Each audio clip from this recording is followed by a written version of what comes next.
Ever wonder why you get bored reading a book or tired watching a television show or an anime? Well, the answer could lie in its pacing. And I'm here to give 8 tips, 8 reasons why this pacing could be bad, and 8 tips to improve it.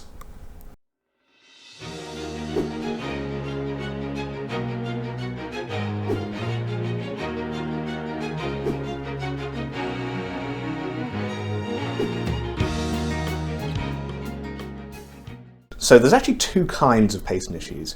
One is the word-by-word pacing, the idea of shortening descriptions or lengthening descriptions to make a scene play out faster or slower. We're not going to be talking about that kind of pacing in this video. This video, I want to talk about story pacing, the pacing of the overarching plot of your story. The reason is this kind of pacing affects not just novels, but also anime and TV shows. And I want to get into what can cause this kind of bad pacing and why it can make people lose interest in watching the show. So, number 1, multiple point of views. This is something which comes up a lot. And I mean, like, a lot. Not just in TV shows and movies and everything, but in published works of fiction. And this is not the same for everyone. Everything on this list is going to be subjective to a certain degree, right? But what do I mean by multiple point of views? Well, when you split the point of view, you're also splitting the story. This is not always the case, and I'll get into the examples of that. But you're also splitting the story. And if you have 3 point of views, for example, and all of these characters are, say, never cross each other, they're all in different parts of the world, you're basically, having your story run at a third the speed it would normally run at. Now, obviously there are exceptions. If you are learning things from every point of view that is relevant to the other point of views, that can be an exception. There's always an exception to the rule, but in general, it affects pacing negatively. A good example of this is Elantris, which I actually have on the shelf, the big blue book on the shelf right behind me, by Brandon Sanderson. I enjoyed the book, but the first half of it had pacing issues. The reason being is the book is called Elantris, and we learn right from the beginning that there is a city that used to be filled with essentially godlike people.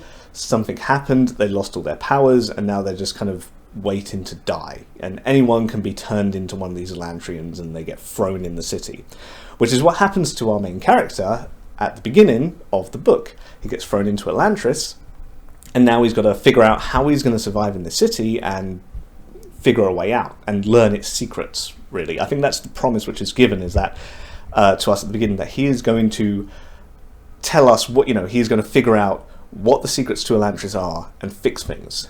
The problem is the second chapter has a completely different point of view character, which takes place in the city outside Elantris.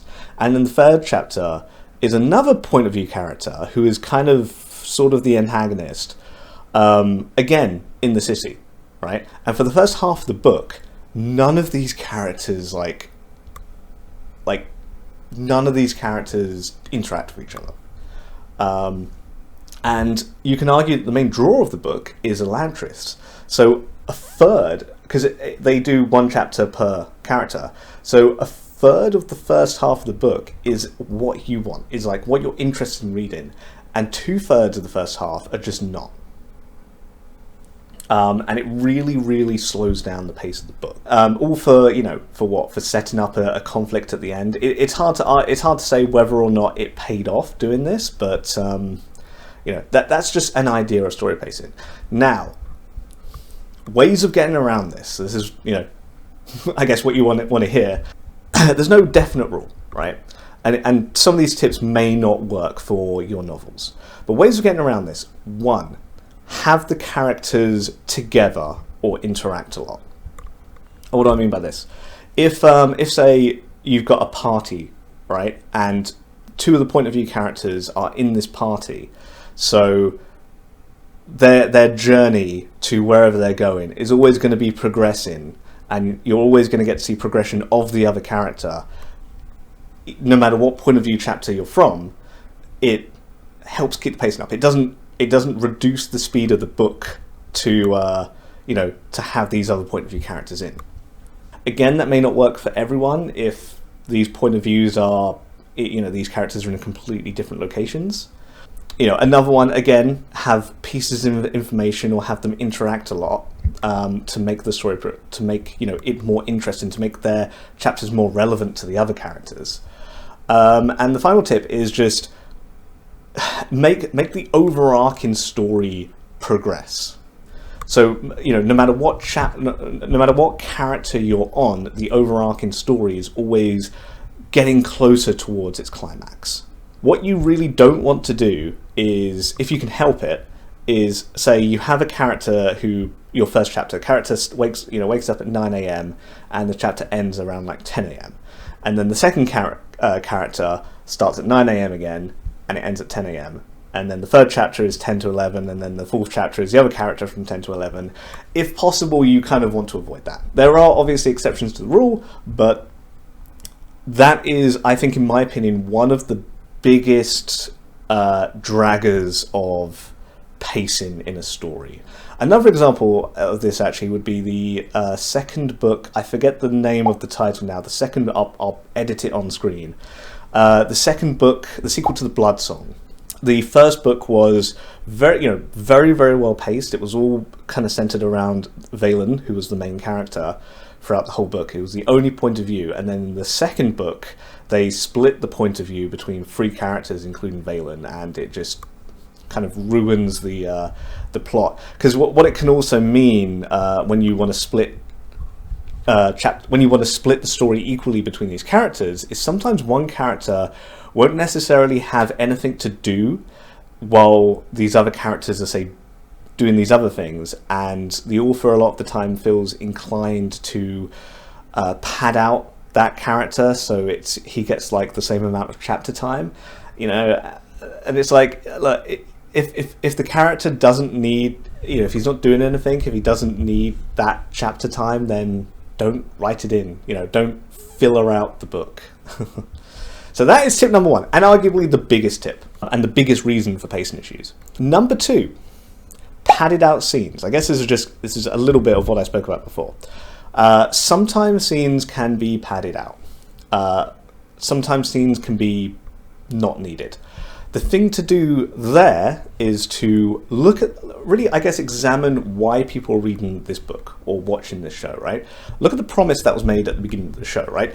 If we have the hero's journey, for example, where the hero is essentially setting out to defeat the demon lord, right? Anything that isn't like directly or indirectly related to this is not necessarily needed. In a way, right? When he's going out for the demon lord, we want to see him get stronger. We want to see the effects the demon lord is having. We want to see his struggles. But if if they reach a town and there's some like side story about a guy in the town who is trying to work up the courage to ask the girl he likes to marry him, then yeah, I'm not sure that's needed. The tip for this is to look at the promise, look at the reason why people are reading this book, and decide whether or not the scene is relevant to that or not. And just by trimming that fat can make the pacing better. Again, you don't always need to trim the fat. Sometimes details can be a really good thing, but if a scene is dragging or an area of the story is dragging, this can be a good way to pick up the pace. Number three, good pacing does not always mean fast pacing.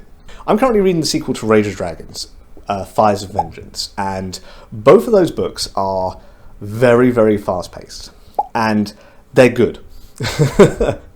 But they could easily not be. Generally, if you have a very fast pace, it doesn't give you a lot of time to get to know characters and get to really stew in what they're thinking about and who they are and everything, and and that can be a detriment to the story. Sometimes this can be done well, like in Rage of Dragons. Sometimes it cannot be done well. It is not. Sometimes it is not done well, as I mentioned before.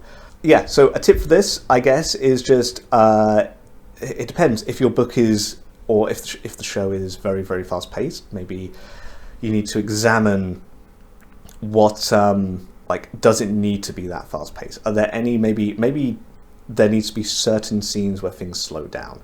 Another reason that it can be an issue if it's all fast paced is if it's all just go, go, go, go, go. If it's all very, high action where you're on the edge of your seat for the whole story, then it's going to be very difficult to build up that climax or build up, climactic points because the pacing is so fast. And really, when you have these like bigger climactic points, you want that time. You want that time to kind of to really emphasize these moments and show them and everything. Again, there are exceptions to every rule, but yeah, just examine if like what you're working for in this book.